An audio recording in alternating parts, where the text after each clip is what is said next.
you have to believe, then you don't know. And if you know, then you don't have to believe. Niri Shabaka, Ursa Ma'at Ra. And knowledge is infinite. Therefore, evolution is inevitable. Peace.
Welcome to Paradigm Shift TV 314. This is your brother, Pianki Patah Muntu Nefer Amun Ra, aka DMG. And today we got a powerful show for you, family. Got a powerful brother who I've been waiting to chop it up with for quite a while. Before I let him introduce himself, I'm gonna do my usual greeting. I'm gonna say Hotep to my fellow Kemetic brothers and sisters. I'm gonna say God bless to my Christian brothers and sisters. I'm gonna say Shalom to my Hebrew brothers and sisters. I'm gonna say Islam to my Moorish brothers and sisters. And I'm gonna say Assalamu alaikum to my brothers and sisters in the NOI. I'm gonna say Jumbo to the rest of my brothers and sisters throughout the diaspora, be it here in the wilderness of the United States or beyond. Now I say that greeting for one reason and one reason only. It's because if you Black, I'm with you, and I hope you with me. Our different ideologies shouldn't keep us from uniting. We can disagree without being disrespectfully disagreeable. And with that, my brother, welcome to Paradigm Shift TV 314. Please introduce yourself. All right. Thanks for having me, brother. I'm Captain 10,000, you know what I'm saying, the Gabar of the ISUPK up under Commanding General Yahanna, you know what I mean? And I'm here in St. Louis, and I'm actually in charge of several different cities here. I cover the state of Missouri itself. Then we got Kansas City, Missouri, Kansas City, Kansas, East St. Louis, Iowa. We got Des Moines, Iowa, that I'm in charge of as well. You know, but right now I'm in St. Louis, you know, in the show me state. And we showing the people what it is, what this truth is, all right? And for those who don't know, brother, because I had a brother a few months back, because I've been looking to get a Hebrew on the channel to chop it up with. And this brother, he said he was a Hebrew, and he started talking about some stuff. I was like, I don't know if me and this brother on the same page with regards to being he was saying that he was a Native American that was indigenous to this country. Right. He wasn't from Israel. Like it kind of threw me off. And so for the record, let everybody know what you mean by this truth and what it means to be an ISUPK, etc.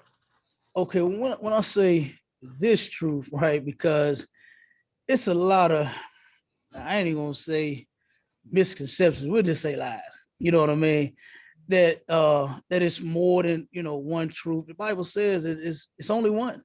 It's only one truth. It's only one body. You understand? It's several different things. One God, you know, said one king, which is Yahushua. So I don't understand where we get all of the, you know, I'm in the truth too when you're not in the one body, you know, and the scripture explains what the one body is, you know. So like I said, and being in the ISUPK, first, something else I wanted to clear when you said Hebrew, you know, we don't use the term Hebrew Israelites. Okay. You know what I mean? The Hebrew is just a language that we speak, gotcha. You know, and Israelite, you know, that's our nationality. So, I mean, it's not, you know, it's something that we say in slang too, you know, like some of us, when brothers call me, I call them, hey, what's up, Hebrew? So it's not like you just dead wrong, you know what I mean? Right, but right. It's just improper to say, you know, Hebrew Israelite when we're just simply Israelites, right. You know what I mean? Gotcha. And the Hebrew, like I said, is just a language that we speak. Okay. But and then being in the ISUPK up under Commander General Yahanna, man, has been a wonderful experience, man, life-changing, you know, experience for me, my whole family, and every brother and sister that I've encountered, you know, every brother and sister that has come into this school, you know, and done whatever, whether they got all the way in, changed their lives, donated, you know, come and get the food. You know, we got several different things that we got going on, you know, to our food drives, come and get food, come and get clothes. And, you know, so like I said, man, it's, you know, it's been one hell of a experience being in this truth, you know, and you have to be in this one body in order to be in the truth. You have to be in its home. You know what I'm saying?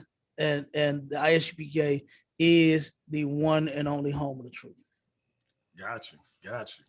And yeah, because you know, obviously, you know, me being a brother who has adopted the conscious mentality. I think I mentioned to you, I'm a Kemetic Saber at the Temple of Heru, but I look forward on this platform to building with Black people of all walks of life and ideologies, etc.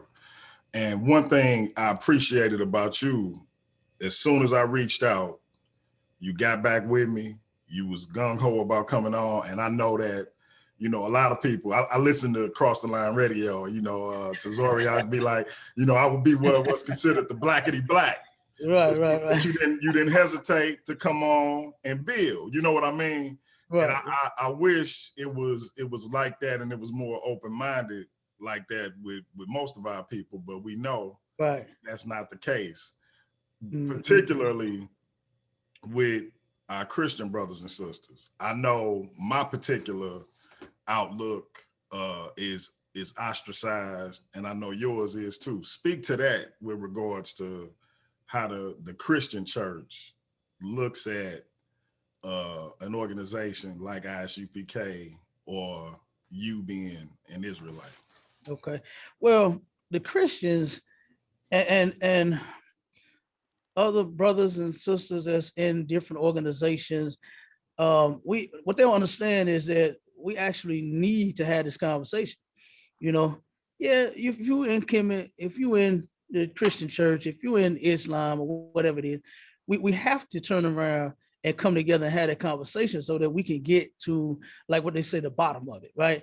And the Bible says to debate that cause with our brother. It's nothing wrong with us having a discussion about the differences, you know what I'm saying, that we may have. But what we can do is we could turn around and have a discussion and determine who's right and who's wrong.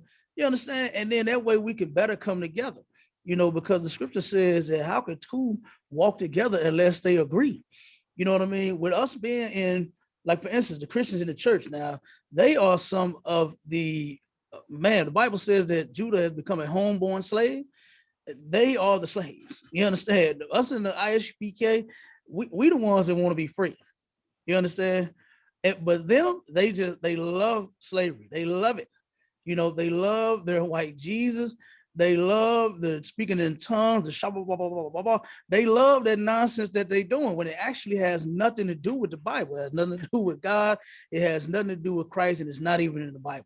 So what they do is they don't want to hear anything that goes against, that slave doctrine of theirs, and they don't understand that they were given that, we were given that in slavery, right?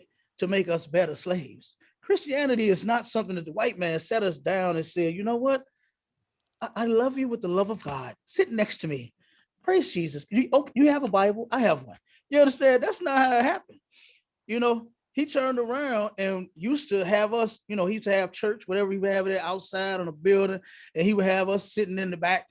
You know what I mean? And then he got tired of us sitting in the back. So he turned around and let some other slaves that were better fit to lead us in that fashion. And as far as, a pastor, a minister, or a bishop or deacon or something like that. And then that way the people could sit around him. You know what I mean? Because how many black folks, go to a white church? Hardly none to this day. You know what I mean? And it's just that brainwashing, man. And and it's gonna take a whole hell of a lot for those Christians to turn around and change their mind. It's in the Bible. Yeah. We're supposed to change our mind. We've been destroyed here in America, and changing our mind is essential, because the way that we think, the things that we have done, they've been wrong. We're willing to do everything in this place, like 99.99999% things, but that one thing we just refuse to do, and that's actually getting the truth. That's actually read the Bible. Messed me up when I came into the ISUPK. I read the Bible like 10 times before I came in here, and I thought I knew it. You understand? I was quoting the one of my best scriptures was, a man that findeth the wife findeth the good thing. Well, I know I want to be some good thing. I got that tattooed on my arm, brother. Look, I held on to that one. I wanted me some good thing, boy. But man, when I turned around, and it was funny, real quick. I ain't be too long with this, but I was sitting at home with my family, and I turned around, and before I got in the truth, I kind of was feeling like I was lost, right? And I was like, who am I? And having like an identity crisis, right? Okay. And so I started trying to research, like, who am I? What I don't fit in here. I don't feel like I'm African. I don't feel like I'm American. I don't feel like I'm African American. I'm like, who the hell am I? And so I turned around and started, I kind of became like a conspiracy theorist slash African slash something, whatever the hell I was looking up. Because all of the information that I was looking up was everything about Africa. We actually come from Africa, we Africans, and that was it, pretty much it. And so, and then I was doing the conspiracy theorist thing, with the devil horns and the hand over the eye and all the Illuminati stuff, and the pyramid, Jay-Z, Rihanna, all that stuff, man. The Illuminati DVD. Right. You remember that? Yeah. Man. I was like, oh man, it's real, it's the devil, not knowing that the so-called white man, the oppressor, is the devil, And then one day, me and my family, we was sitting and we was watching, because I bought some DVDs like in the end times, Armageddon, some other stuff, man. How the Illuminati was gonna take over the earth and all of that. And then I seen these brothers that was dressed like Earth, Wind, and Fire or something. You know, I couldn't, I was like, what in the hell do they have on? You know what I mean? So I told my son, click that, turn that on, you know. So he clicked the thing and we watching it, and then I'm hearing the brothers speak. And then it's, you know, we not supposed to eat pork. They reading it out the Bible. I'm like, whoa, wait a minute. I done read this thing 10 times. I ain't seen pork in there. You know, I'm hearing we're not supposed to celebrate holidays. I'm like, hold up. You know, I ain't seen holiday in here. You know, and I'm like, you know, not supposed to date outside of our race, not supposed to sleep with white women and all. I'm like, wait a minute. So I got all the way up. I'm like, oh, this got my attention. And so after that, you know, that's when I turned around and jumped right into it. You know what I'm saying? And but before I got into the ISUPK, you know, I started doing a little research, you know, just to make sure, because I had researched, I'm gonna say every religion before I, you know, actually got into the school also. And I totally dropped religion, Christianity, because I grew up in the church, you know what I'm saying? Pretty much like everybody else, going to the Christian church every Sunday, you know, and it just was not it. You know, it never, like 1 + 1 never equaled 2. It was always 1 + 1, and then I got 7, you know, and I got 9. I'm listening to the pastor. I'm trying to get him to make this make sense and make this add up to 2, but it's just not coming, you know. And so I turned around and I dropped that completely. And then I turned around and, like I said, I started doing the little African and, you know, conspiracy theorist research. And then after that, when I saw the videos, you know, I started looking up some of everybody's video. You know, I was in on everybody's video. I don't believe, I can't remember who the first video it was I saw, but it was not ISUPK. And yeah, and from there I started checking out everybody's video. I was like, damn, you know, and the confusion started all over again, because I started hearing this group say this group say that, and then it's 1,000 groups, and then I'm watching all 1,000 groups videos and all. So I was like, oh man, you know. So I turned around and had to jump right back in and do that same research that I did for all of the religions. Now I had to do that research all over again with the truth, you know. And then I had narrowed it down to 2 groups, you know, and it was the purple group IUIC, and then it was ISUPK, the home of the truth, right? And so I was sitting there, I was at one of my contracts in my slavery, and I was just thinking, I was like saying to myself, like, man, which group I'm gonna get in, well, you know, because I narrowed it down to these 2. And then my rib had sent me a video. She said, babe, before you get in that purple group, she said, you need to watch this video, you know. And it was a video of them saying how Trayvon, to hell with Trayvon Martin, to hell with Michael Brown, and why didn't he just stop and listen? And, you know, he said, hey, we snitch. And what else he say? He said that if anybody had a warrant, he was gonna turn you in and collect the $2,000-3,000. Ain't they leader 5-0? Huh? Yeah, they are. They police. Yeah, damn, all of them. You know, and when I heard that, I was like, whoa, man! Like, I mean, come on! Like, we're supposed to be helping the brothers get out of the streets and out of the game. You know, not turn them in for, you know, no money. I was like, man, when I start hearing that, I was like, hey, I said, thank you. Man. Yeah, that helped. I bet that helped make your mind up quick. Hey, that made me, oh my God. Because I was already leaning toward the ISUPK. And I ain't just saying that because I'm in here. Right. You understand? But I was already, because it was a stronger group. You know what I mean? And I knew I wanted to be a real nigga. You understand what I'm saying? I wanted to be a real man. And that other group just wasn't doing it. It wasn't all the way there. You know what I mean? It looked a little soft and a little timid to me, you know? But then when I seen ISUPK, I was like, now, I'm going to tell you, when I first heard them say that the white man was the devil the Bible speaks of, I threw it all in right there. I said, it's actually some men like this that exist that can get out there and say exactly what's in this Bible and the truth and be standing on it. You know what I mean? I was like, that did it for me. And that's what made me lean more towards ISUPK than the purple group and then any other group. You know what I mean? Yeah. Yeah, and I can relate because when I came out of Christianity, I started kind of like you said, you start examining different ideologies because you got a love for your people and you want to push your people forward in power, but you're just trying to figure out what the best path to do it is. And so I got into I almost immediately got into the Kemetic philosophy, but you have so many different variations. And then I found my master teacher, a sister who knew she was close to my family, but I didn't know her, sent me an invitation to come to this class. And my master teacher, Baba Saber, Maurice Neferu, was teaching, and that's the leader, Chief Baba Saber of the Temple of Heru. And like you said, it's versus every other teacher I've heard where it's almost like a passive aggressiveness. He was aggressive in his teaching against white supremacy and for us moving forward in power, our divinity, and it was just like, whoa, he been here in St. Louis all this time. So I know exactly what you're saying when you find that spot that you belong in, for better or for worse. And so let me I'm gonna get into to these questions real quick.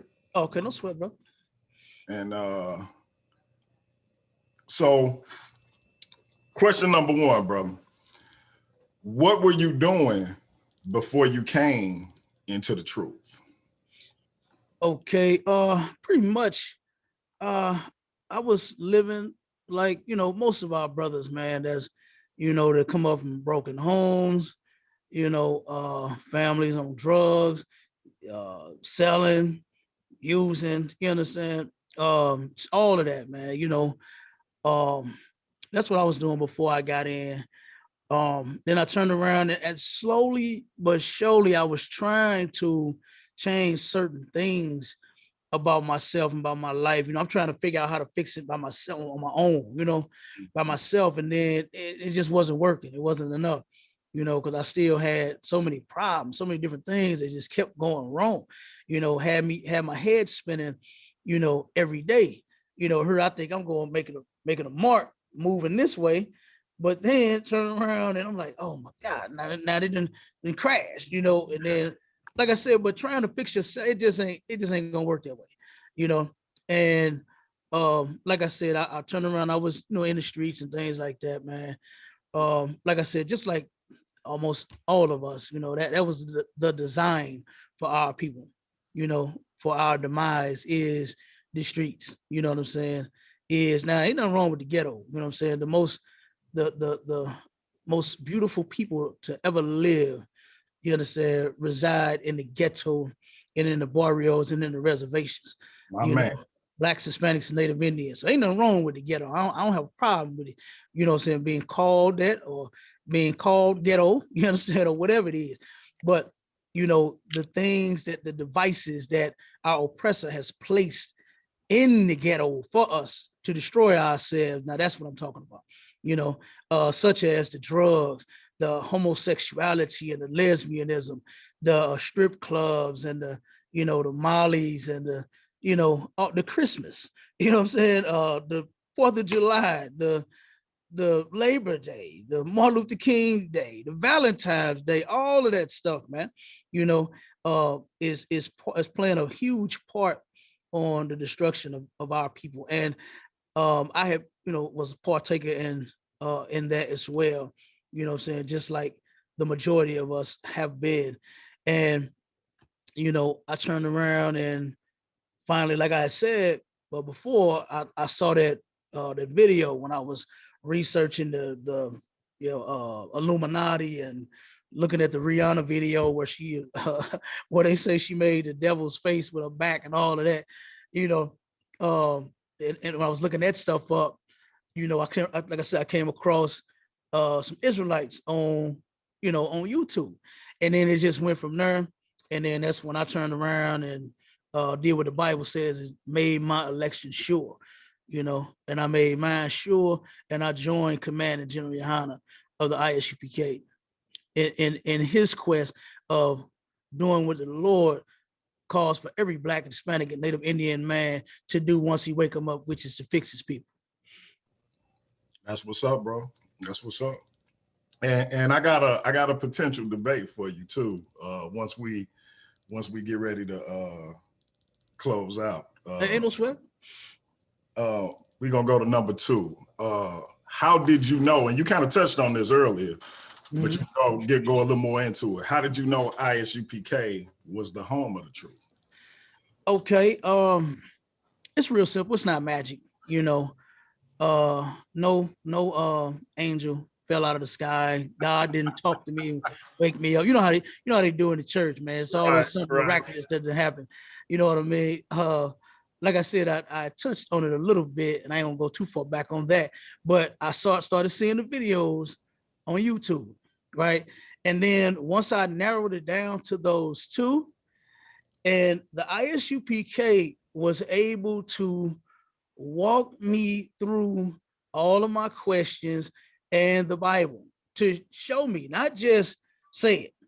You know how most preachers do, how most people do, motivational speakers and things. They'll just say something sound good, sound right, but don't actually back it up. And the ISUPK had backed up everything, every question I had, every problem I was going through. They answered them and gave me solutions, more so than just talking about the problems. You know how Black people, we love talking, right?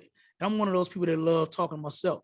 But you know what I'm saying, we got to get to the solutions, and that's the thing that got it for me also, was them giving me the solutions to my problem, my personal problems, helping me fix my family. You know what I mean?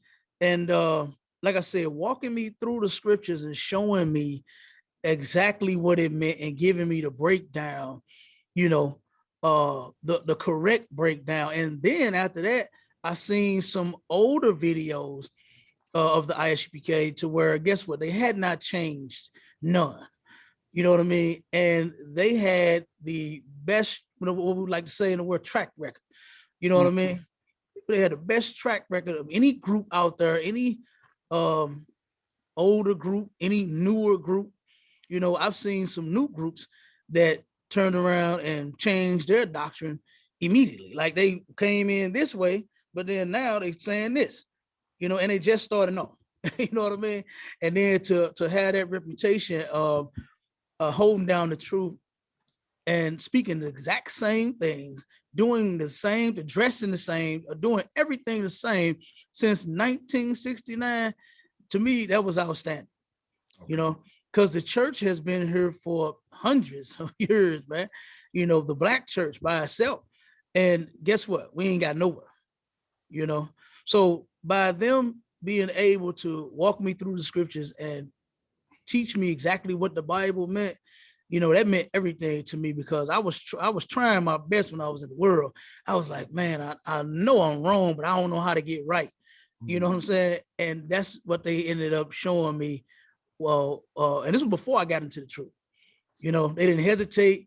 They didn't say, hey, brother, you need to get in here and join first. And you know what I mean? They just started immediately, you know what I mean? And giving me them breakdowns, letting me know what the truth was, you know what I'm saying? And then that did it for me, and on top of that, like I said, that video that I seen that my rib sent me, that showed the other group, just going in on our people in the worst way, talking about snitching and getting them arrested and, all of that kind of stuff. And the hell with the ones, that's the innocent ones that then got murdered by cops, and I was like, nah, I couldn't do that. That could not have been the truth.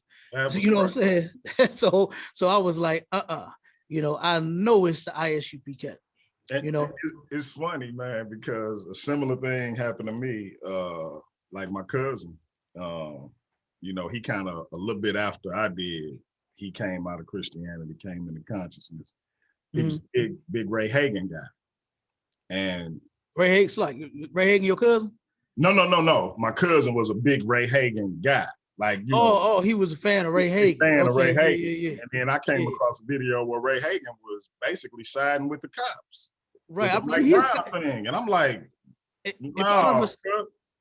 excuse me, if I'm not mistaken, I think he a cop himself. I think Or he a ex-cop. cop. Yeah, he's Yeah, either a cop yeah, or retired. Yeah. yeah. And I'm just like, nah. And I, you know, from that, I'm like, dude, I don't care what he talking about, that's a rap. Right. So yeah, I know exactly what you mean. I don't care what they talk, all that good talk they want. When you cross that line, it's a wrap. Right. And if I could real quick, you know, I used to hear a lot of our people, male and female, that wanted to join the forces, and they claimed that they wanted to go in and make a difference. They wanted to be a politician to make a difference. They wanted to be a judge to they wanted to be a cop. You know, they want to join the army to make a difference. You're not gonna make no difference.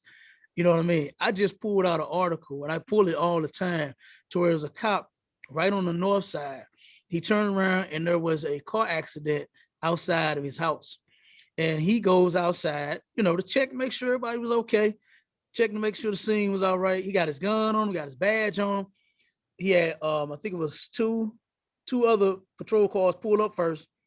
They're standing there having a conversation with him. Then here come the third cop. The third cop yells and says, "Gun," and shot this brother like 3-4 times. Almost murdered him. And this is your partner. This is somebody that you go to clock in to work with every day, so-called making a difference. And then when he finished his story, he talked, because I believe he was on the force for about, I think 13 or 17 years. I'm not exact on that, but he's been in it for a while. And he said that it has been horrible ever since he's been there. Him himself has went through so much racism. He's been called a nigga almost every day he go to work. And these by the people that you got to work with. You got to fight crime with these. You got to turn around and make sure people safe with these, so-called, you know, protect and serve with these type of people, man. You know, to where he said they do this to him on a regular. You know, and it's sad that our people can't see that the difference that they need to make is to get off the force. That's how you're gonna make a difference. Get off the damn force, man, because that right there is not going to get it, you know. And then they all end up turning, and I ain't gonna say all, but I'm gonna say the most of them. You know, they might go in with a, you know, a clear mind and you know, really wanting to serve and protect. You know what I mean? But they most of them end up coming out just like them, just like Ray Hagen did. Because I think I remember what you're talking about. If I'm not mistaken, it was round about Michael Brown when he came out with that. Yeah, when he started talking against, you know, and that's an innocent kid, man. Come on, bro. You know, that's an innocent life. The brother, they claim he stole something. That doesn't mean you get killed, you get murdered and put to death because you stole something. Which he didn't. Even he if didn't steal anything. Like he could have stole something. He could have did the most deplorable thing in the world. If he put his hands up, what the fuck did that devil shoot him for? Period. Right. Because we just saw that mass shooting and they took that bastard alive. Oh yeah. You notice how it's always a mass shooting. Dylan Storm Roof go up in the church and kill 9 black people. And they take that bastard to go get a burger. Yeah, it took me to the burger. Our kids can't walk the street without being considered a threat with no weapon, and they die. And I get black people telling me it ain't no disparity between race. Are you out of your fucking mind? Excuse my language, brother, but that shit get me hot. Because when you got black people taking up for police, when we see it's mass shootings, these bastards is going in there and killing multiple people and being taken alive, and our babies can't walk the street safely. Come on, man. Like you can't defend these cats to me. And like you said, they go in there, I think a lot of them with honorable intentions. But it's 2 things that's gonna happen. Either your honorable intentions is gonna get you ostracized and fired or killed, or those honorable intentions are going to turn into dishonorable intentions because they are going to corrupt you to be just like them. And then you're going to be worse on your own people because you're going to be trying to prove to them that you just as much like them as they is. It's one or two things. It's either going to corrupt you or they're going to get rid of you, period. Absolutely. I agree with that. You know what I mean? And it made me so hot, different things that, you know, I had went through myself, you know what I mean? And seeing my brothers and sisters, what they were going through, you know, it made me so hot to where I had to get into school because I seen how Commander Junior Yahanna was making a difference in brothers' lives and changing their lives, you know, and sisters' lives as well, you know. And when I saw that, I said, okay, this is the place right here that is actually fixing people because I know the different changes that I made, you know, and I could not get this. This could not have been done no other kind of way. You know what I'm saying? Without following the law, statutes, and commandments in the Bible, it would not have been done. You know, because I had tried, you know, I ain't gonna say tried a lot of religions, but I looked into them, you know, because it just the Christian churches wasn't doing it. I was the same old, you know what I'm saying, me the whole time, you know. And I was like, okay, I got to try something else.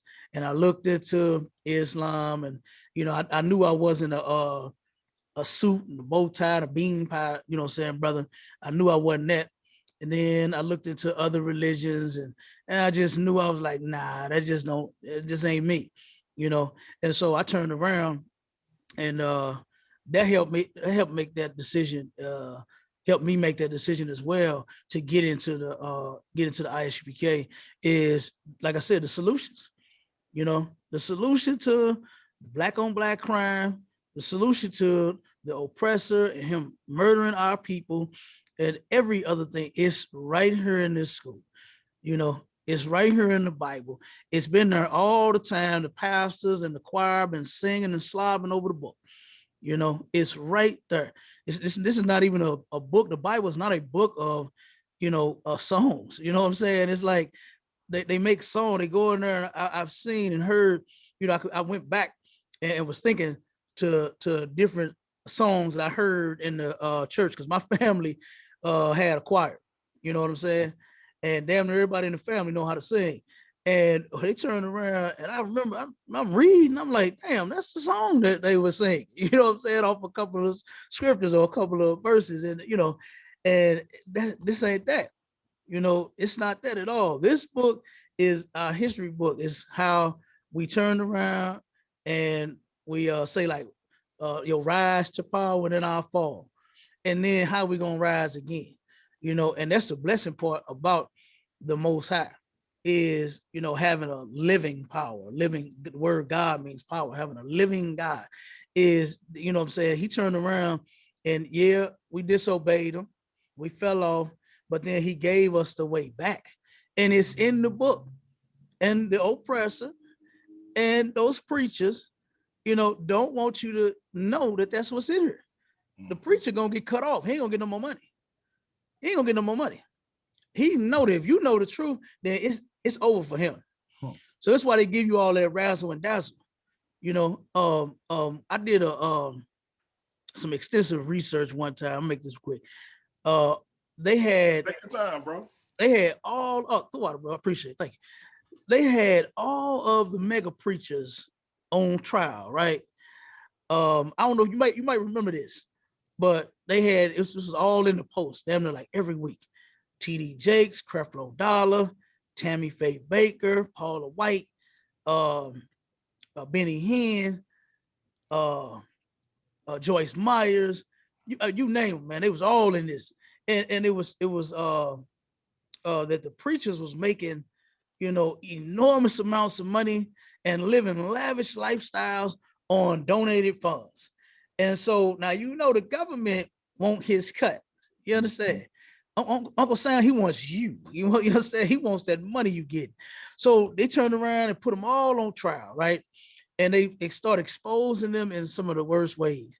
And when I turned around and started following that, that's something else that helped, you know, break that cycle of Christianity, you know, in me, because I was like, man, what? I mean, how is it that God only want them to live such wonderful lives? How is it that God wants them to own a jet and Benzes and have millions? And Benny Hinn said this in that article that they did on him, his part, is that he said, I have people that are complaining that my home that I own, I believe it was like 15 or maybe $20 million. He said, you know what I'll do? He said, I'll go buy me a $12 million house. And I mean, you know what I'm saying? He's still shitting on the people. And You know what I'm saying? And he called himself probably being humble. He called himself being humble. But really he wasn't, because he know, he's like, hey, you don't like this $20 million house I'm in? I'll just go give me one for 12 then. You know what I'm saying? Same big, same pool, same balcony, same elevators, you know what I mean? And turn around and buy it for taxes, foreclosed or something like that. I go give it a $12 million house. So that's Christianity, man. It is terrible, and seeing that too, just like I said, when I started doing that, researching with the different religions too, that helped open up a lot as well. Because I always saw how the preachers was living, the pastor of mine, if I could real quick, me and him and his wife, man, we had like a mother and father and son relationship. You know what I'm saying? Them people took me in and looked after me like a son. I looked after them like mother and father. We had a beautiful relationship. We was family. You know what I'm saying? We was real family. And it started, when with him. Okay, he had house, but he had a good job too. He worked for the post office. She was I think she was a teacher. They had been there damn 30, 40 years. You know what I mean? They had a little money of their own. Excuse me. But they started, buying fancy cars. It wasn't too out of the ordinary for, a black person that start making $50,000 a year. You know what I'm saying? No, we're gonna get us a nice whip. We're gonna try to get us a nice house, So when I saw how they were living, it was kind of like on an average level. Because me myself, I was almost doing like the same thing they were. You know what I'm saying? Their house was a little bigger than mine, but I still had my own. They had about 6 cars. I had damn near 10. You know what I mean? So it was kind of like the same thing that we was doing. So I really didn't see that enormous, that, you know what I'm saying, that Benny Hinn $20 million house thing out of them, And then by us having the relationship that we did, I really wasn't even close to thinking that it was, on no bogus stuff. You know what I'm saying? And he was a false preacher. You know what I'm saying? This is my godfather, my godmother. This is my I called him Pop. You know what I'm saying? He called me son. They both did, And like I said, and when I turned around and came into the truth, I remember the last couple of conversations that we had. Barack Obama was in office, and I told him, I said, man, I think Obama is antichrist, because I was secretly looking for him. I was looking for the antichrist, not knowing that the Bible says many. You know what I'm saying? But I was looking for him. I want to know who he was so I can stay the hell away from him. You know what I mean? So he turned around and he said, no, man, Obama is sent by God. God sent Obama and put him in office. I was like, what? You know what I mean? And then I said, why you say that? When the man said that there's no such thing as poor people, he's saying it's middle class and rich. He's excluding us. You know what I mean? He's excluding our people. No, man, God put him in office. And then after that, the next conversation, and he ended up passing away. His wife's still alive. I even talked to her recently a couple of times. She checked on me, I check on her, But he had said, they had asked me, they said, oh, we heard you an Israelite now. And I was like, yeah, I am. And he was like, no, we the Gentiles. We Gentile. They was trying to force that on me. You know what I'm saying? We Gentile. And I told him, I said, okay, well, you can remain a Gentile if you want to. Me, I'm finna go be an Israelite. You know what I mean? And that was the last couple of conversations, that me and him had. And then he got real sick. You know what I'm saying? And I believe he had several different things going wrong, diabetes, and I think he got his foot amputated. He had a lot of stuff going on, man. And then he ended up passing away a short while after that. And then that was like the last conversation was we Gentile, But then the whole time I had been in his church, he never broke down any of them scriptures.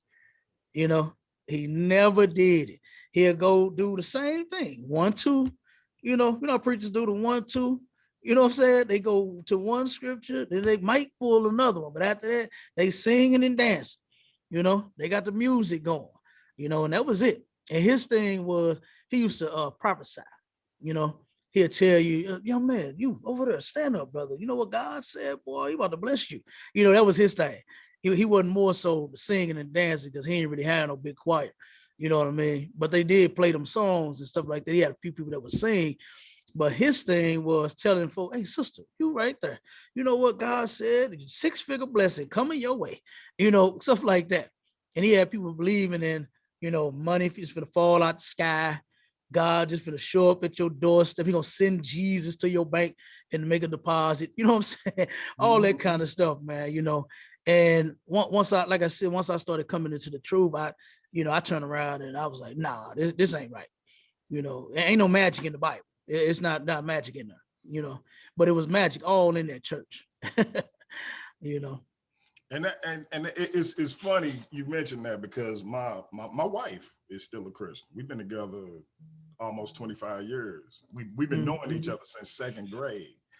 And obviously me, becoming going into the Kemetic tradition and then becoming a saver was, you can imagine, like, bro, we almost didn't make it. Not because I cheated or nothing like that. We got married super young, so I made plenty of mistakes. But by this time, I was beyond all that. And we almost didn't make it because I wasn't a Christian no more. Now I understand it because I understand the thought process. Then I didn't understand it, but I understand it now. My point being, her uncle was the pastor, and me and him, we super tight. He been knowing me since I was 17 years old. And I look at him different than I do other pastors in this sense. He don't take a salary from the church, but he a fire chief. He a fire chief, and they actually give money to their members when they in need. I know because I was one of them members, and so I'm at this. I see the negative effects and I see the positive effects. And my struggle is, where do you draw the line of demarcation between the two? Because it's clear that it's negative, but then you do have these exceptions where it's people that's actually trying to help people, but it's not right and exact teaching. And so that's where my issue come in at. And so I got a couple of Christian brothers that come on the channel, and you're gonna have a ball chopping it up with them, and they're gonna have a ball chopping it up with you. But they from that what you call urban apologists or woke church type of thing. And and so we have conversations back and forth, and a lot of the times we just agree to disagree because you ain't gonna change nobody's mind. But I always say we battling for the hearts and minds of the people. And we gonna let, like me and you, if we have a discussion, obviously you are Israelite. You don't believe we Africans. Me being Kemetic, I believe we are. That's a discussion we can have on why and why we don't, etc.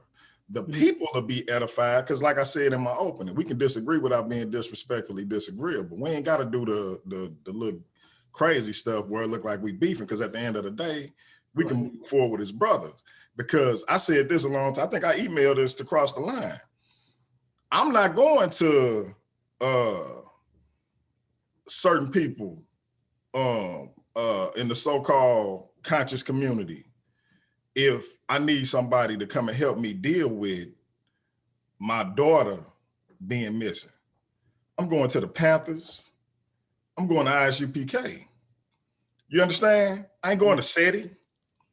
I ain't going to Young Pharaoh. For what? No, I'm calling Captain Tazoriak. Hey, bro, my daughter missed. You understand what I'm saying? Because at the end of the day, we brothers.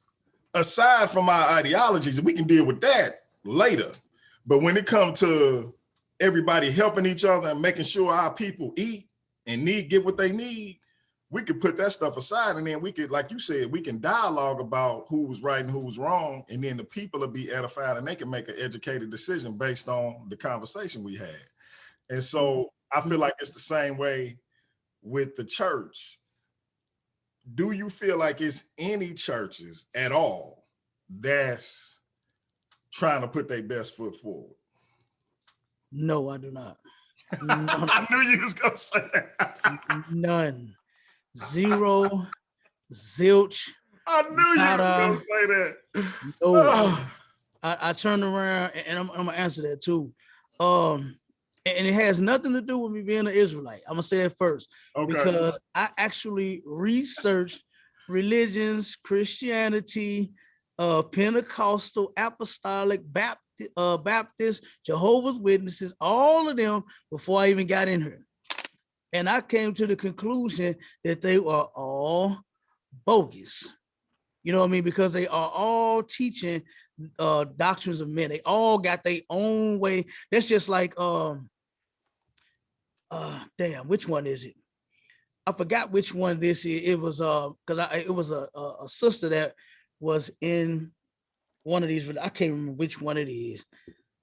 Damn, I forgot which one she was a part of.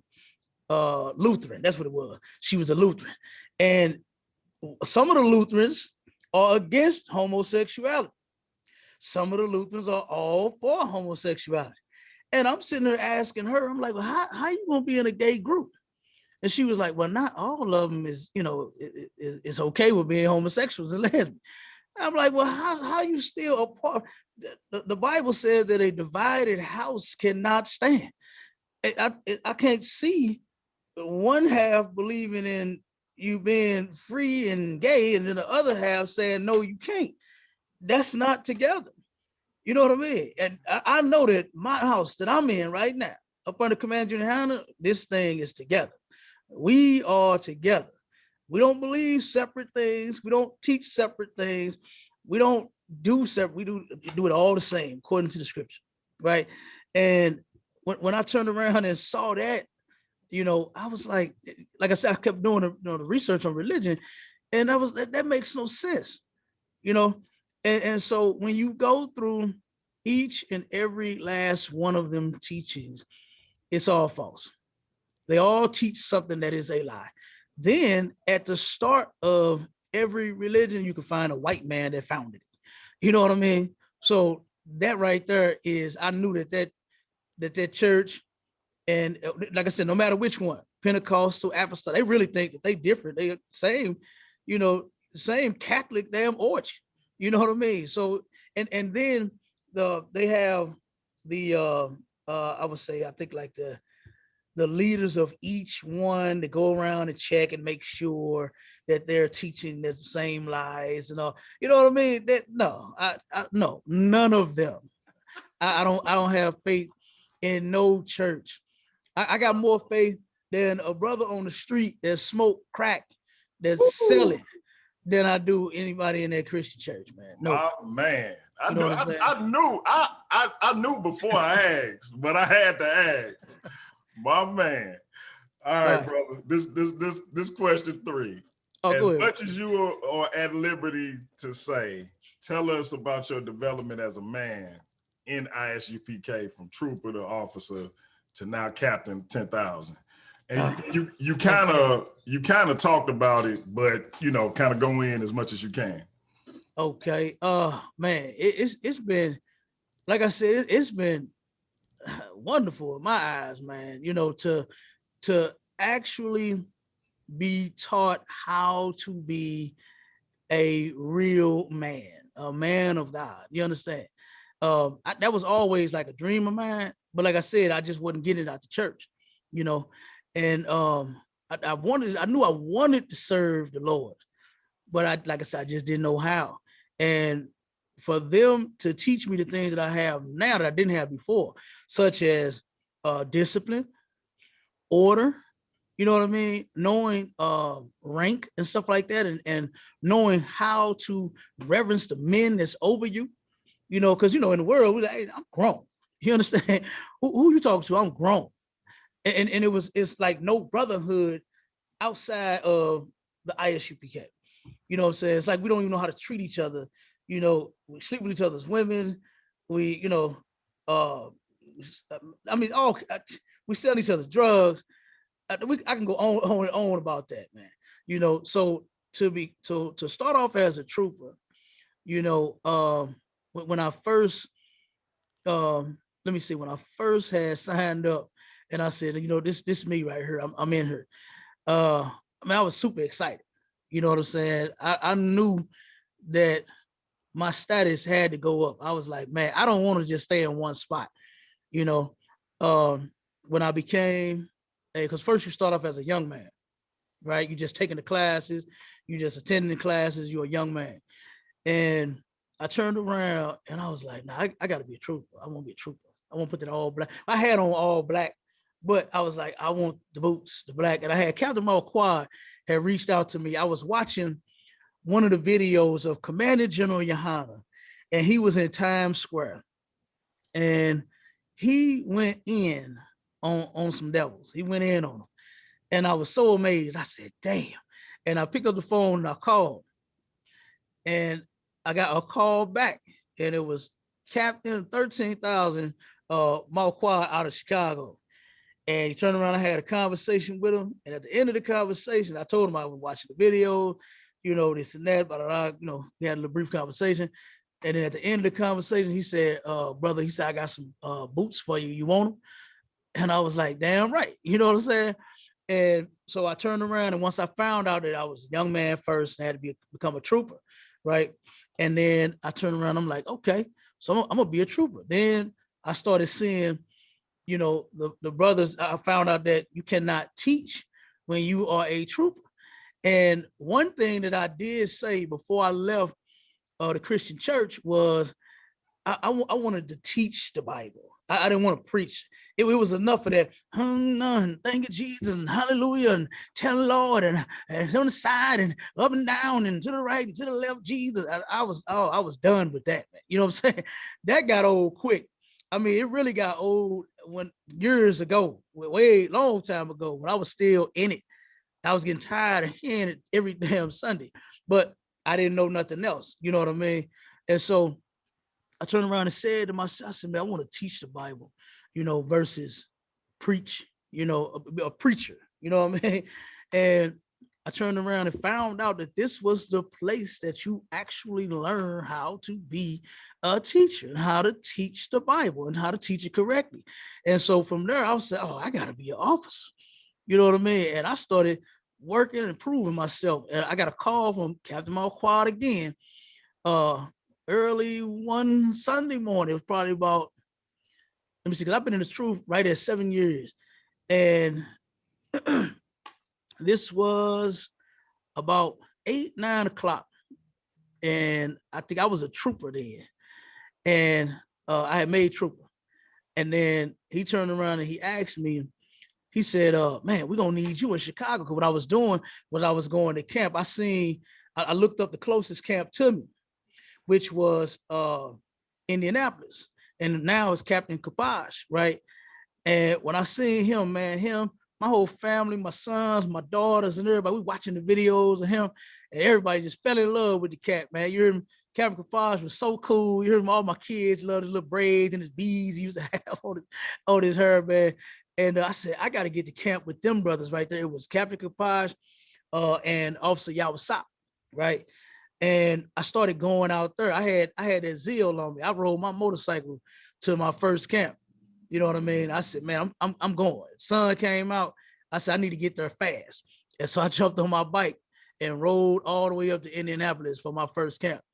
And then after that, a short while after that, Captain Malquad had called me and he said, I'm gonna need you to start being in Chicago every week. So I was already going from St. Louis to Naptown every Friday for camp. Then I said, damn, I'm scratching my head like, how am I gonna do this? You know what I mean? I'm like, what am I finna do now? You know? And so he turned around, he said, well, take your time, brother, and think it over, get back to me. And so I turned around and I thought about it, and I was like, hey, I said I wanted to do the work. You know what I mean? I said I wanted to serve the Lord, and I believe this is it. And so I turned around and I was going from Naptown to Chicago, and this was everything back home to St. Louis every week for about 3 years.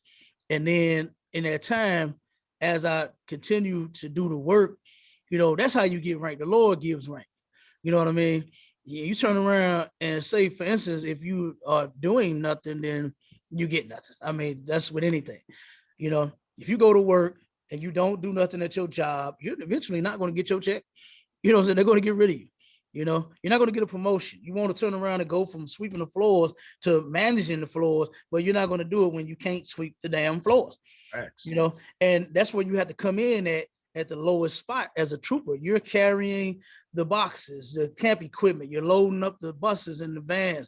You're sweeping the floors. You're keeping the schools clean. You know, you're doing whatever it is asked of you. You know, and I turned around and started doing whatever was asked of me, and I went up, you know, from there to an officer, and officer of 5,000. That's the highest officer that you can be. And then one day, I turned around, Captain Marquard, that brother he turned around and disappeared for a minute and went in the back. I didn't know actually at that time that he was talking to Commander Junior Yahanna himself. And Captain Marquard had told Commander Junior Yahanna about all of the work that I was doing, you know, because I didn't praise myself. I didn't come in here to show off in front of these men, to show them what I'm made of or nothing like that.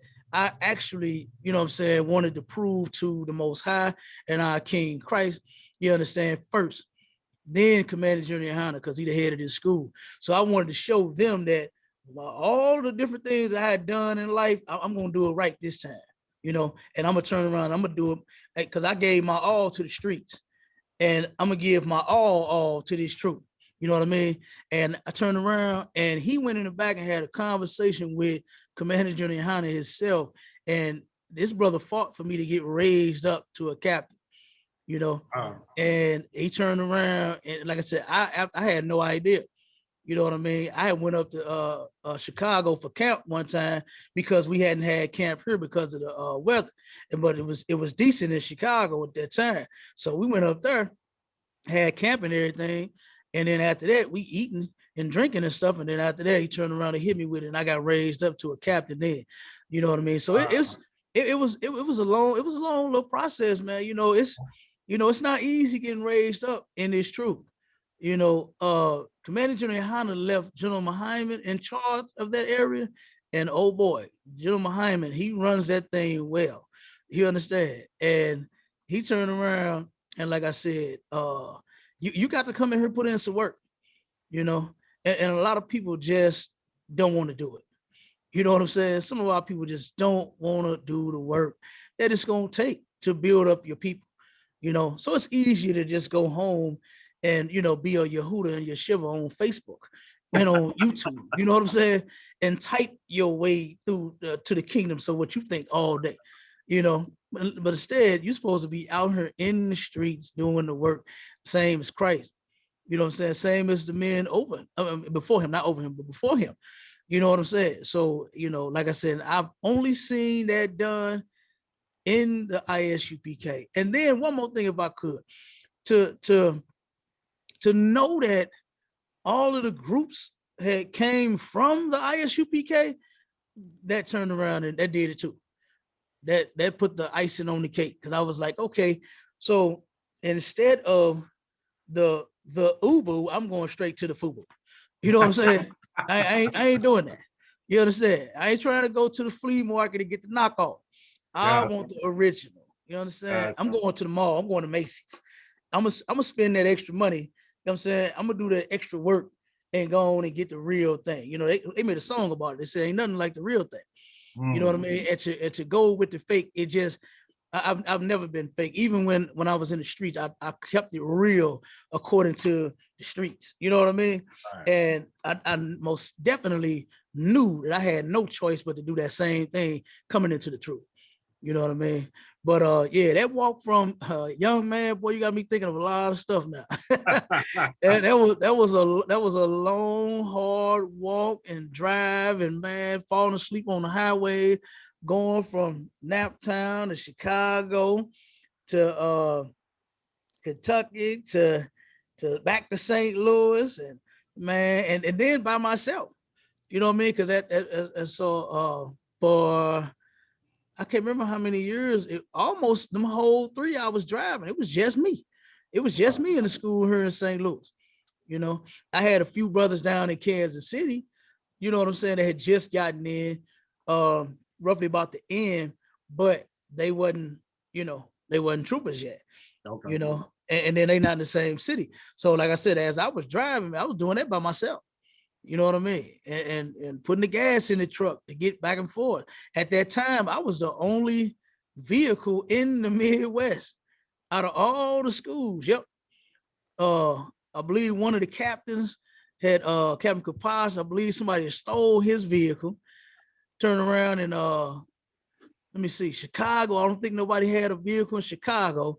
So the camp equipment that we had, I put it all on my truck. I kept it with me and turned around and I drove every week. And we had camp in all them cities. And the Lord saw, you know what I'm saying, and Commander Junior Yahanna saw that, that work that I was putting in and saw fit for me to be raised up, and it's truly an honor to turn around and be amongst righteous men and be taught the right way.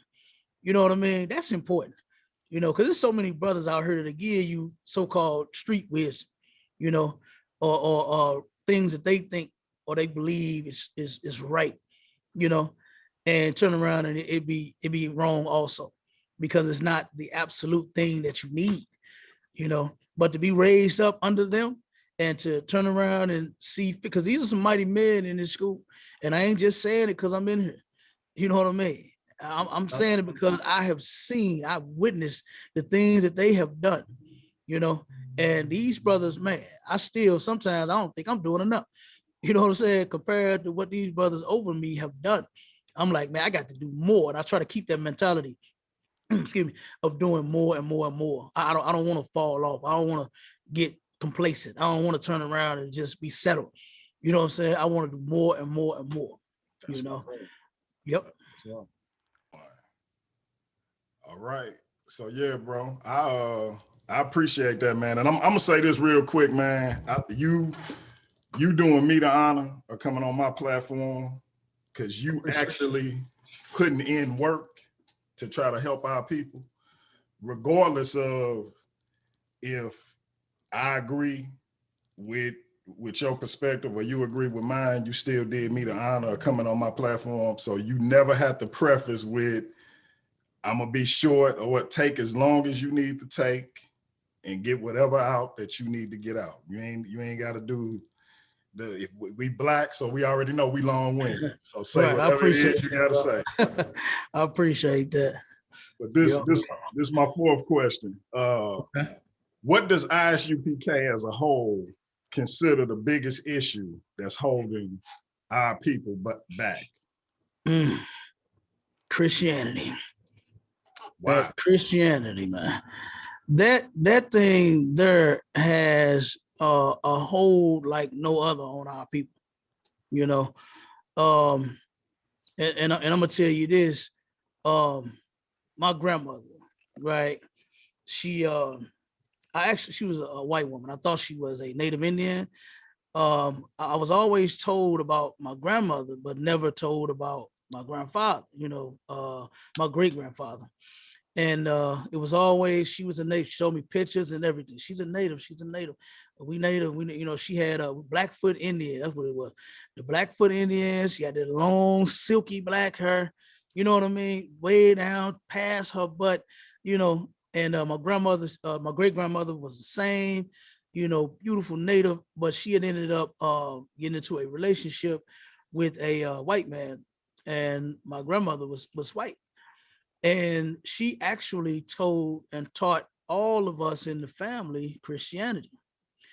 And the things that she had taught me was wrong.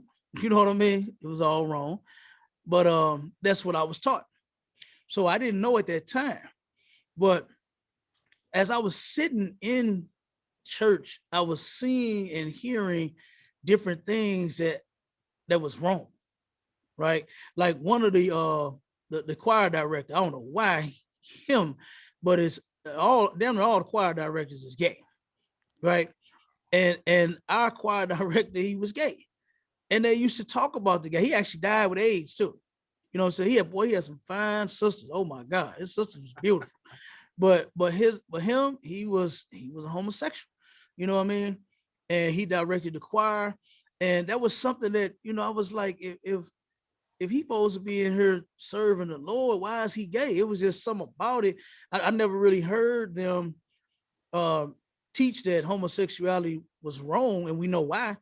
But I was thinking to myself, like, because I used to always hear, if you were saved, then you wouldn't be gay.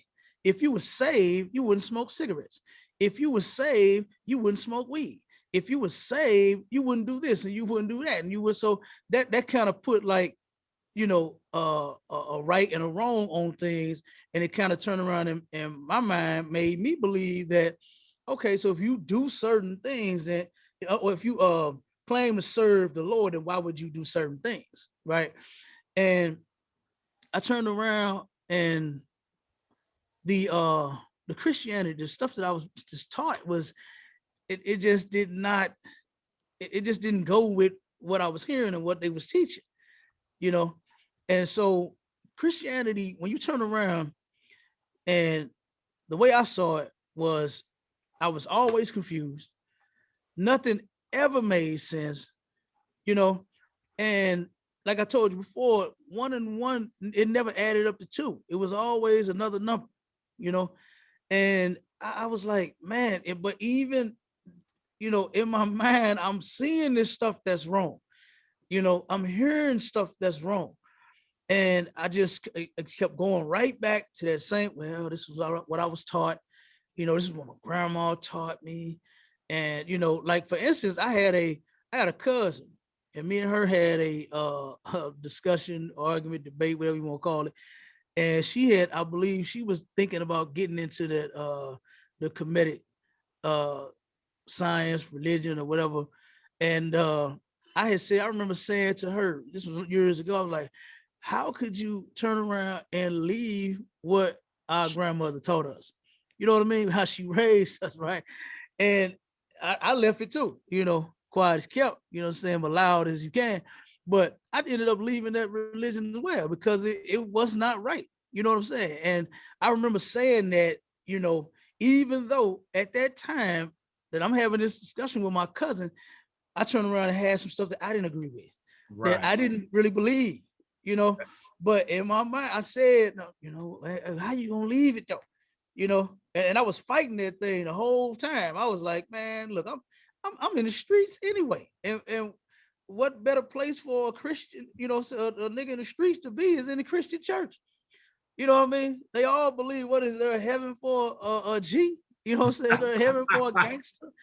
They all in the church, man. All the gangsters, all the killers, all the murderers, all the molesters, everything goes on up under that sun. They right there. You know, they are right there, man, in that church. And like I said, for me to turn around and see that and know that, because like I said, me myself, I was one of them, you know.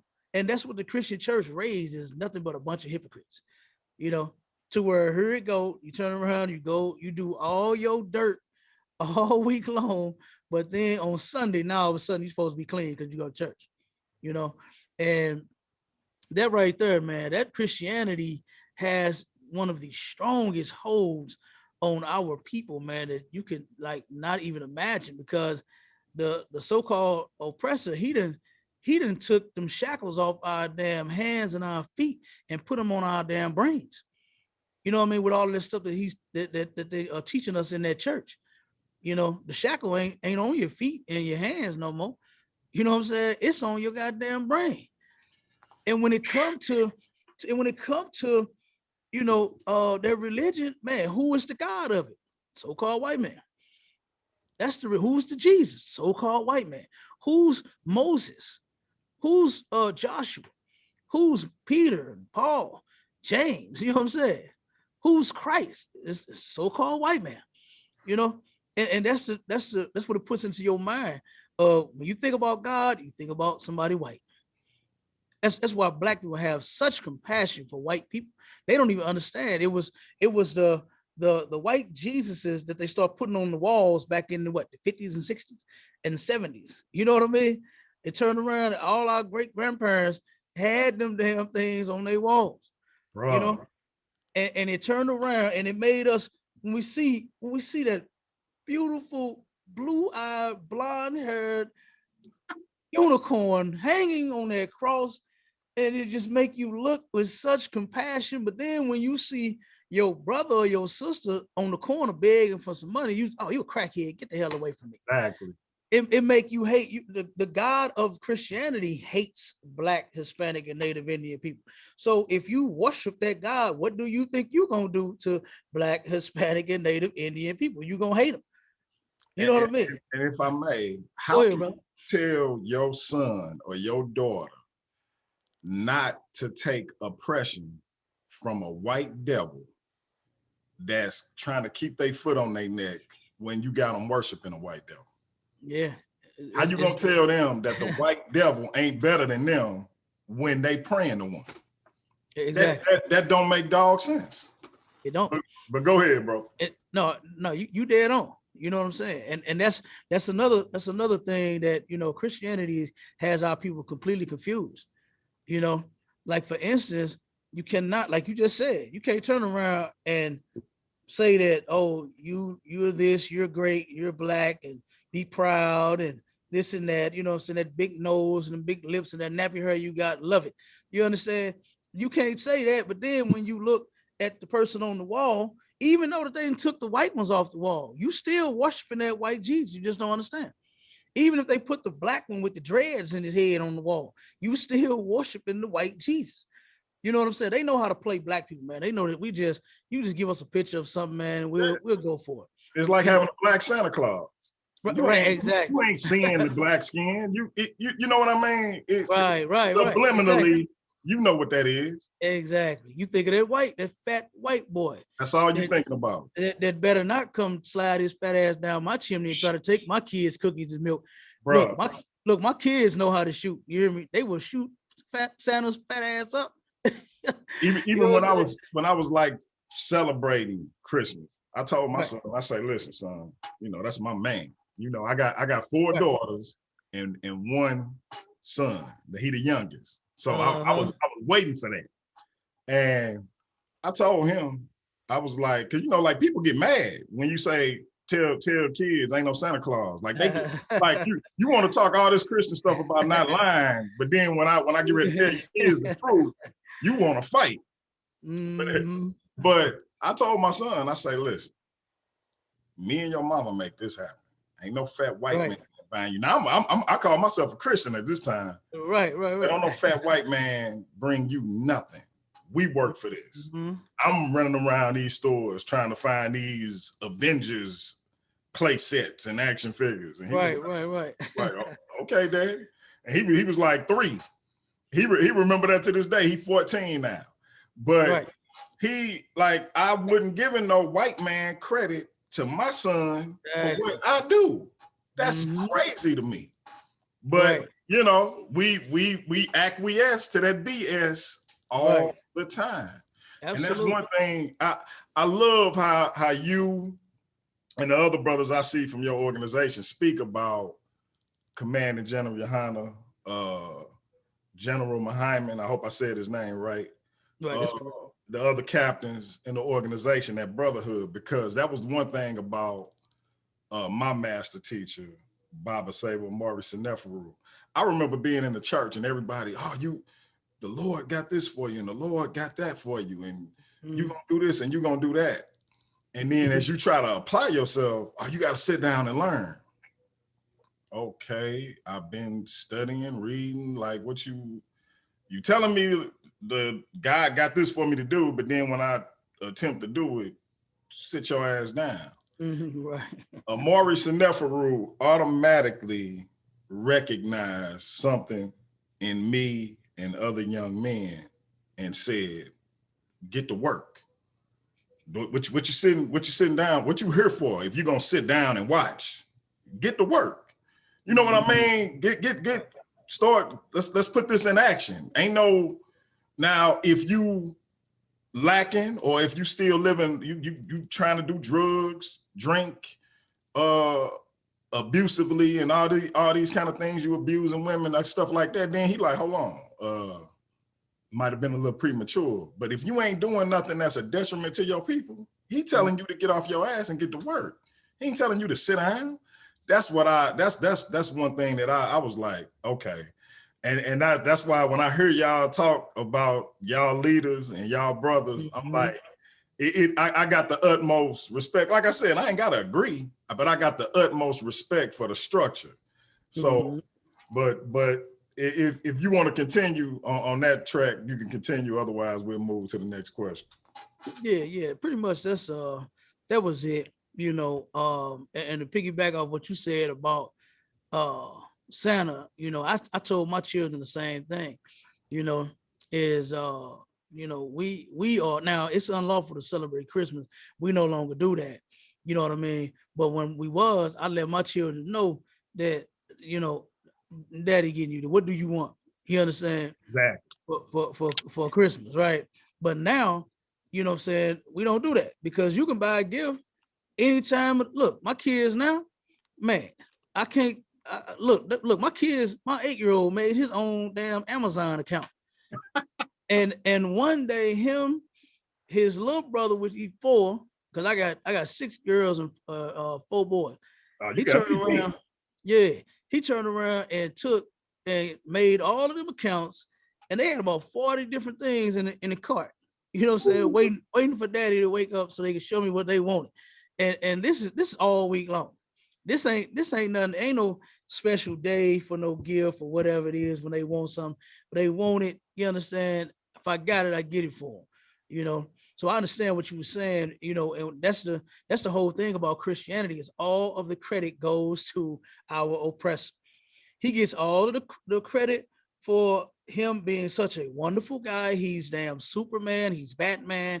He saves the day. He's Jesus. He's God. He gives gifts. He's Santa. You know what I'm saying? He's the damn electrician. He's the carpenter. He's the plumber. He's the builder. He does everything great. And then Christianity just will not allow you to give him his other credit that he is due, which is being the greatest murderer to ever live, the damn greatest deceiver to ever live, for him being the goddamn devil that the Bible speaks of. They refuse to give him that credit for him murdering innocent people on enslaved ships. And before we even got here, he throwing us off the side of the ship. They don't want to talk about that. That's in the past. That's old.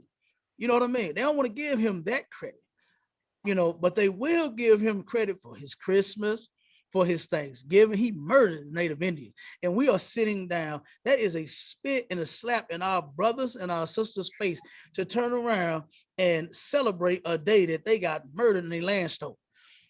You know, and then for us now, say for instance, if they wanted to celebrate Black History Month, they'll turn around and do a Black Lives Matter protest against the natives.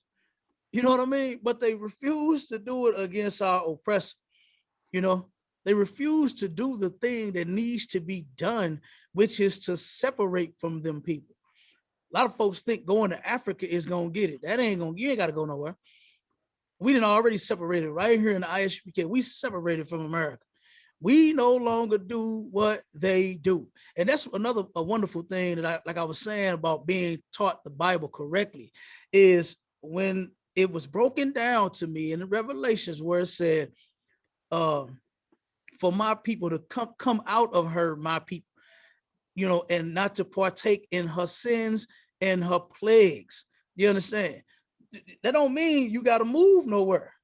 Just don't partake. Like what we do is, I remember in the hood back in the day, you know, depending on how old or how young you are, you may or may not remember this, but back in the day, they used to say, don't be like the Joneses. You understand? Even though you live on the block with the Joneses, Right. you go to school with the Joneses, but don't be like them, because the Joneses was doing a lot of things the Joneses weren't supposed to be doing. You know what I'm saying? And so I was told, don't be like the Joneses, you know, and it wasn't a particular family. It was just saying, Right. just don't be like, don't Exactly. do that. Don't be wrong. Don't try to keep up with the Jones. Yeah, don't try to be like everybody else, right? Don't try to fit in. America is a place where we do not fit in. You understand? From our looks, and we look the best. Who looks the best? Than our brothers and our sisters when they're young and when they're old. You understand? When a baby is born, we go, boy, we have some beautiful little babies. And then when they get older, they be strong and handsome little young men and beautiful little daughters. And then when they get old head with the white and the beard and the white and all that, you know what I'm saying? They look good then. You know, we are the most beautiful people on the planet, but the other nations hate us for it. They just hate us for our good looks. They're constantly trying to be like our sisters. Hate that black woman. They hate her, but getting injections, you know what I mean? Getting inflations, trying to swell your lip. They talked about the black woman and her big old lips. I love them things. Man, and they talked about her lips all these years and made her have a damn complex about herself. But then now they getting Botox in their lips to get big ones. You know this. Go ahead, bro. If I may, the trick that they played, they talked about our sisters so bad that our sisters start trying to look like them. Lightening their skin, blonde hair, all this foolishness, right? And then they start trying to look like our sisters. Right. Getting injections in their backside, in their lips, etc. After they talked about our sisters and got them to try to look like, and they brainwashed our stupid asses to co-sign what they were saying about our sisters. And now we chasing behind them as they looking like our sisters. Like, come on, man. The shit is so crazy. It is. And it's terrible, man. You know, got our brothers thinking that, you know, the only thing you are is a drug dealer, a criminal, you know, a baby maker. Like it's something wrong with having a bunch of babies. I want 10 more, 20 more. You know what I'm saying? Nothing wrong with having a huge family. I don't want no more, but I hear you. I ain't mad at you. You said who? I say I don't want no more, but I'm 44 years old though. I got grandkids. I hear you. I hear you. You young though. I don't know. But yeah, you and wifey might make something happen. You know what I'm saying? No, we done, brother. We got started early, but hey, put another bun in the oven. No, sir. Be fruitful and multiply though. I can't have no kids. I'm definitely with that scripture. That's another one that I used to love in the Christian church too. And when I found out what being fruitful and multiply was, boy, I started. Now I'm with the being fruitful. I just don't know about the multiplying. You just don't want to multiply. I'm still trying to be fruitful with the wife. I just don't. I'm done multiplying though. I hear you, man. Well, ain't nothing wrong with it. You know what I'm saying? Ain't nothing wrong with it. But yeah, man. Pretty much, you know that Christianity, man. That's the biggest thing that has, you know, that stronghold on our people to where they just can't let go. You know, they just can't let go. I just used this in a class the other day to where it was a sister, I believe it was after the Rodney King riots. It may have been then or may not have been. I can't remember, but it was some kind of race riot. And the sister had saw the brothers, saw about 3-4 brothers fighting I believe it was one white boy. Okay. Now, this is a race, this is a riot, right? And sometimes, now, you know, in a big fight, in a battle, in a war, it might be 2, 3, 4 on 1. You know what I mean? It might happen. So this sister saw 3 or 4 of her brothers on this one white man. And what she took and did something like in an action movie. And you can look this up. It's probably still out there. This sister ran and jumped in the air and dove from them across the street and fell on top of this white boy and covered him to save his life. Now here we are being murdered. Murder is not, oppression is nothing new to us. Every move that we make, whether it be wrong or right, it's according to oppression. You know what I'm saying? Black people want to go to college. Guess why? Because they oppressed. You understand? Because We all oppressed her and we want to do something better for ourselves. Brothers hustle because what? They're oppressed. You know what I'm saying? They don't see a way out. They don't see nothing other than the drugs in their neighborhood to sell and come up. You know, sisters turn around and see stripping and prostituting and selling their body as a way out, you know, because they are oppressed. We are an oppressed people. Every move we make is because of oppression. But that right there was full out Christianity. She saw her lovely Jesus, right? She saw her lovely Jesus being beaten, and she had to do something about it. She had to save his life. And that's Christianity.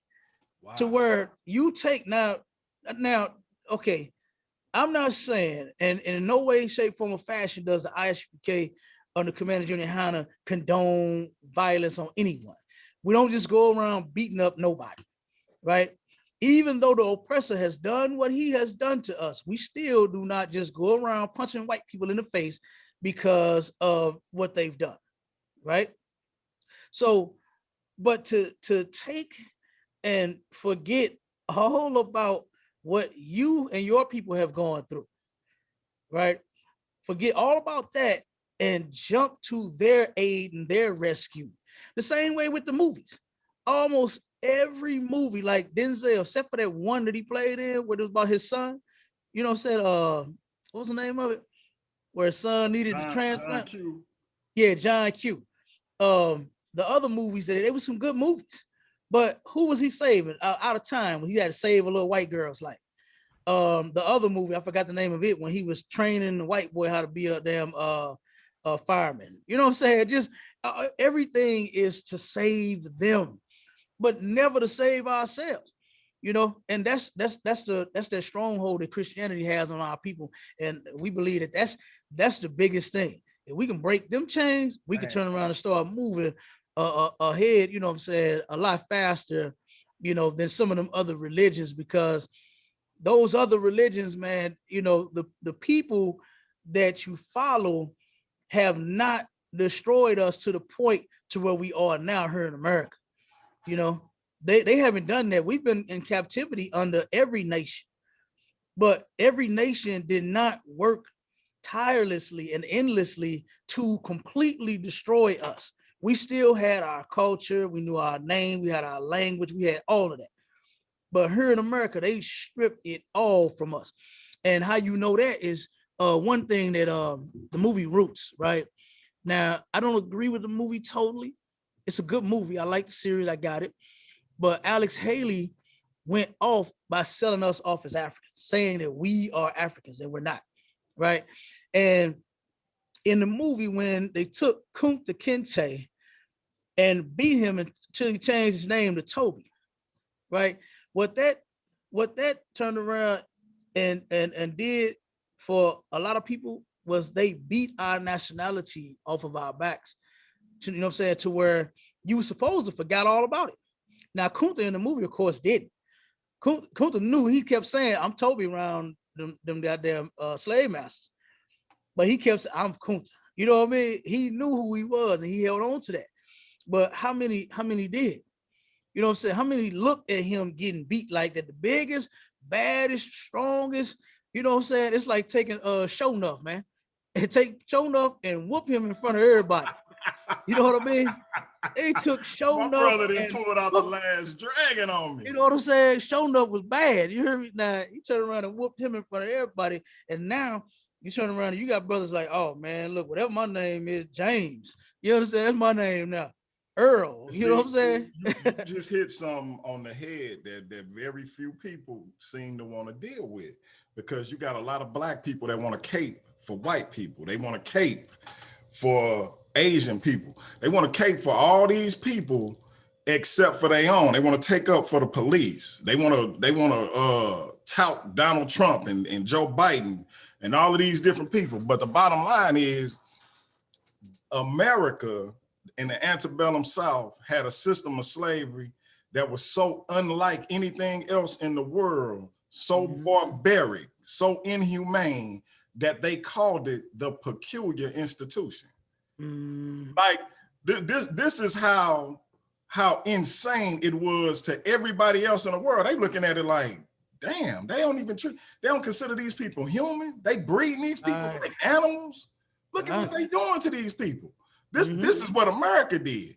And so you hit the nail on the head, brother. Now, I will say this before we go to part 5. We definitely gonna have to schedule something, because me and you, and we can get a moderator, or we can just chop it up about it. But we definitely gotta have a conversation about this "we not African" thing. Oh, ain't no sweat, brother. No doubt. We can get it in whenever you're ready. No doubt. So now this is my 5th question, and this is specifically about ISUPK St. Louis. Okay. What does ISUPK St. Louis specifically have on the horizon with regards to reaching out and helping the people? Okay, we got the same as usual, which is our classes. You know, that's the biggest thing is, you know what I'm saying, it's camp, us getting out and actually teaching the people in the streets, and our classes. Okay. After that, we got the food drive that we have here. We do twice a month. You know, Commander Yahanna, while your churches, and I ain't saying yours like you go, but just saying your churches Right. have closed the doors, abandoned their members.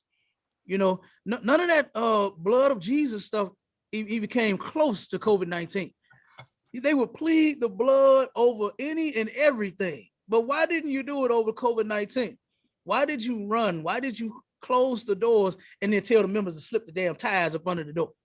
You know, now they shut down their food programs.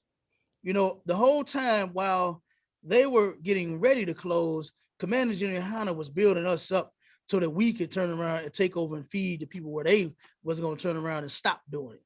And so what we had did, our food program has been going here for about, I want to say 2.5 years total. And when I got the order, I ain't gonna lie. When I first got the order, I was like, you know, get the food. General Hyman gave the order. He said, you got to get that food program going in St. Louis. And I'm saying to myself, and I said on the phone, kind of on my kind, because I'm a man that knows how to just take orders. I just take the order. You know what I mean? But I'm saying to myself, like, how in the hell am I going to open up a pantry? I don't know about no pantry. You know what I'm saying? So that's what I'm saying to myself. But I turned around and followed them orders. And then every food drive, we got 12 to 13,000 pounds of food each one, you know, and we are feeding hundreds of people, you know what I'm saying, each food drive. The damn line, we're right here on the corner of Union and Delmore. The line has been all the way back to Kings Highway before. Wow. I've seen it. I took pictures of it myself. Send me whatever info you got on it, because I'm gonna put it in the description of the video, and then I do like a little title intro. I'm gonna put it on there too. Yeah, all the info for whatever you got coming up, I'm gonna put all that in there. I got you. Most High Christ, thank you for that too, brother. The water for that too. Because like I said, that way more and more people be able to, you know, the people that you got on, you know, following you, your followers will be able to see that, hey, if they need help, come get it. We got it. They need some food, you know. And something else that I had a preacher come. He didn't actually get in the line, but he pulled up to the side, and he turned around and said, "Hey, man, what's going on over there?" And I said, "Well, you know, Commander Yahanna is giving out food for our people that need it." Now, this is during the pandemic. And I said, "Do you need some?" I said, "Brother, if you do, all you got to do is give your name, your information that we're going to ask you for, and pull in that line and pull up, and man, we're going to fill you up, right?" And he said, "No, I don't need anything. I'm pretty straight." I said, "Okay, well, no problem." I said, "Well, if you know anybody that do," he said, I said, send them this way." And he said, "From the looks of it, the people that's in the line don't need no food." I said, "What make you say that?" And he said, "Look at all them new cars in that line over there. And this is the pastor. You got the newest, he got the newest, biggest damn Lincoln truck, you know what I'm saying, that they make."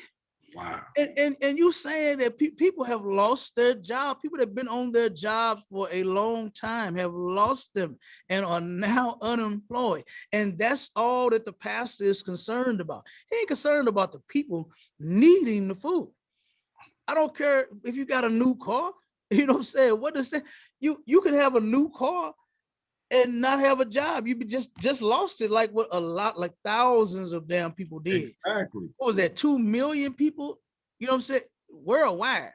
You know what I'm saying? I mean, in this country has lost their jobs. But yeah, but I know Enterprise had laid off several thousands of people right here in St. Louis, in this city. Hearst Rent-A-Car, my cousin worked there. Yep. Yeah, the casinos. I mean, damn, and guess what? They making pretty good money at them places and can afford a good car, new car, nice car, whatever. But then when the pandemic hit, and they ain't got no job. They still got their car. Exactly. You know what I mean? And they went and filed unemployment to try to turn around and keep their car. But at the same time, we don't care nothing about no new car, no this. The thing is the need. If you need it, Commander Junior Yahanna supplied it for you. Come get it. You know what I mean? Just the fact that he said that though, just I'm telling you, that's crazy. Yeah. And that's Christianity. And that right there is what's holding our people back. I don't look at nobody that has nothing better than me and say what they don't need. I could care less. You know what I'm saying? And the people that come are so appreciative. I had a brother that turned around. He dropped a heavy donation on us when he came back. He came the first time and said, man, I need something to eat, but I'm doing bad. So I said, brother, what you need? You know, and we hooked him up, right? Turned around, that brother came back about a month or so later. He turned around, got on his feet a little bit, got him a job. His first check, he said, let me take care of the people that took care of me. And he came back and dropped, like I said, almost about $200 on Commander. He said, man, this is for just donations, man. Take this money and you help somebody else with it. You know what I'm saying? And we always have everybody that's in the line. They talk about, we got the same people that come every week. You know what I'm saying? The same folks that come every week. I know this ain't no, just trying to get food. These people need it. Exactly. And then we have people in the line that actually come and go and deliver food to families who cannot get out, who don't have vehicles, elderly. You know what I'm saying? Man, we're not finna stop that. You know what I mean? We're not finna turn around and ask you for your W-2s and your damn last 3 check stubs. Yeah. Come on, man. You know what I mean? If you poor and need the food, you wouldn't be here. You know what I'm saying? You would not be here. And this is something else that I wanted to say, since I just said that. Before, when we were in the process of starting this pantry here, we went around to others and so the churches mainly, right? I have seen those Christian men and women smack food out of the poor people's hands. I've seen it. This is no lie. This ain't nothing I'm just making up. Wow. I'm not lying. Let me tell you something. I hate Christianity with all my heart. You understand? But I'm not lying about this just because I hate the religion. Okay. I have actually witnessed, this is our people. Okay. I have seen the pantries that turn around and claim to be helping the poor. And I'm talking about literal. I ain't saying nothing figurative. I'm saying smack the food out there. You already had some. You got 2 of them. That's enough. I'm like, what the? They poor. Damn, they hungry. I'm telling you, man, it's ridiculous. And so I took that order. I take all orders very serious. But when I started seeing that, and I started seeing how my people was being treated, that you can't be treated like a damn adult, a human with some dignity. You got to turn around and smack their hand to knock the damn sandwich out, so because they got 2 of them already. They're hungry, man. They're poor. I mean, what do you do except feed them? I don't see why you don't have compassion on them and say, damn, you know what? Here's 5 more sandwiches, man. Make sure you got enough, And that's what the general did. He sent enough for everybody to eat. You know what I mean? And we giving it out all the time. We don't hold it back. We ain't keeping it. We're not stocking it up for our, man, we good. You understand? The school is good. We are doing what the order was given to help the people out here. You know what I'm saying? So that's another huge one that we have going on. And then, we got the Passover, of course, coming up April the 20, it'll be 24th. Okay. And it's going down in Houston, Texas. So like I said, but other than that, man, we got, like I said, our regular classes. We got camp going on. We out in the streets teaching. And then we got the food drive that's going down twice a month, on Fridays. I'll send you the information, the flyer. And that Passover, man, I'm looking forward to that, But we're looking forward to, continuing to feed our people, because we turn around and we get a lot of numbers with that. Okay. We get a lot of our people, and we doing what is needed. Right. They didn't cut them food stamps short. You know what I mean? They gave you a few of them, while it lasted. They cut them damn unemployment off. They gave you a little bit, a little 600 extra while it lasted. And now, and I can't see for the life of me why anyone would think that we are lying when we say that the white man is the devil the Bible speaks of. He turned around. That's just here in Missouri alone. 45,000 poor people are now going to turn around and guess what? Lose them taxes and them stimuluses, claiming that they overpaid them in unemployment. Overpaid them, they claim $150 million in unemployment that was overpaid to poor Black and Hispanic people. Now, where you gonna get that money from? When them people was barely making enough to survive. Our people was barely making it from check to check. That check to check thing ain't even check to check no more. You know what I'm saying? We are doing bad out here. And to give them that during the pandemic, when they needed it the most, when they had lost their jobs, and now some of them are still not even back to work, and you want to collect what is it, 150 million from the poor? No, he is the devil, man. Only the devil would do such a thing, was ask for what he gave you back. And they're going to take it. He ain't going to ask you. He's been sending out collection notices. I had looked at a couple of the news clips where brothers and sisters say, I got a letter in the mail saying that this is what I owe. No arrangements, no nothing. They made it for me. They made arrangements for them, man. I'm like, good damn night. So yeah, we're gonna keep doing the exact same thing that we've been doing, which was, waking our people up. Most, importantly, is getting our people to wake the hell up and get into this one body, you understand, so that we can fix ourselves, But that's what we got coming up though. That's what's up, bro. And that's a lot. So the audio went out, brother. I don't know if you can hear me.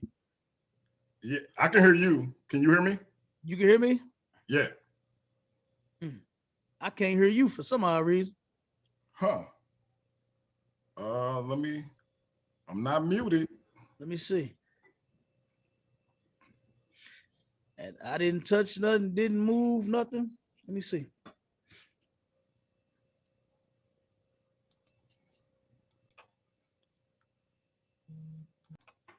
Yeah, bro, that's a lot. And like I said, send me that info, and I'll put it in the description. And if that help get more people down there, so y'all can help them out, that'll be a good thing.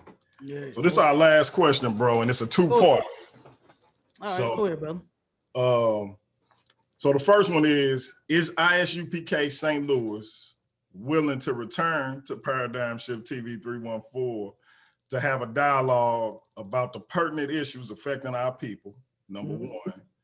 And then, if so, are you all willing to do so with groups like my group, the Temple of Heru, which is a Kemetic organization, Christians, Muslims, and Moors, etc., be it via a panel discussion, debate, or just a moderated conversation? Yes and yes on both of those. It's no problem, man. You are our people. You know what I mean? So we don't have a problem with sitting down, chopping it up, debating, discussing, round tabling, with our people, no matter what you in. You know what I'm saying? That's actually how we're gonna end up coming together. Because we got to sit down and have a discussion. And so many people, man, is so, set in their ways to where they don't want to hear nothing. They don't want to hear it. They don't want, like you said, you wish more people would turn around and come on your show and have that conversation with you. But they often run from it because, you know, they just simply don't know how. You know, they don't know how to turn around and have the discussion. They don't know how to have a debate. They don't know how to have a discussion, a dialogue. They don't know how to do it. You know, they're so full of emotions, man, about what they think is right and what they believe, you know. So you'll get a whole bunch of, you know, rejections, like, oh no, I ain't coming. I get the same thing. I get so many people that want to have a discussion. You know, they in my inbox all week long talking about, if I call in, are you gonna hang up on me? Because they know Captain Tazariak and Captain Katazar. Right. They know, listen, after so long, but you got to go. You know what I mean? Now, if you're talking like you got some sense, we can have a discussion. And you've seen it yourself. You know, what brothers call in from commit. You see Sarnetta, you know what I'm saying? Have a discussion with Captain Tazariak damn near every day. All the time. Yeah. He wants to look, he called Captain Tazariak damn near every day, you know, and Captain Tazariak has been in the ring with them all, you know. So like I said, but it's no problem with us having that discussion or debate or the round table, man. You know, we built for that. You know what I'm saying? The Commander Junior Yahanna has made sure of just that we are built for those discussions, you know. And then, you know what I'm saying, Lord will, we turn around and get our people out of them religions and actually get them into the truth.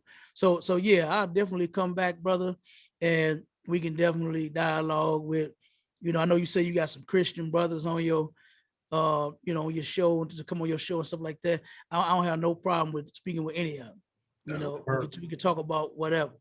You know, I definitely, I'm definitely looking forward to that, and I definitely appreciate it. No sweat. And like I said, and I'm brother. Like when you hit me back, and the fact that you was willing to come on, and you was very, very humble, very gracious. I did not even expect to hear back from you. I ain't gonna lie. Oh yeah. Because that's the reaction I've been getting from people, and I ain't gonna put them out there, but just around St. Louis, different groups, you know. No, I ain't not even a response. So I was definitely appreciative, and that's why I said, man, don't even worry about. Take your time, get out whatever you want to get out. My casa, su casa. And so I appreciate that. Now asking me to join one of them religions, now that ain't gonna happen. I never would. I never would. Look, I'm one West to the death to the bury. You understand? And I salute you for that. As long as you don't ask me to join your group, I ain't gonna ask you to join mine. ain't no thing. But no, I completely respect, you know, where you at, who you are, what you represent. And the only thing I ask in kind is that you do the same with me. And that's, you know, we could be brothers and we could build. And, you know, like I say, people gonna watch. I think the people who gravitate to you and your organization and see that as they truth, they gonna go there. And the people who see mine is where they need to be.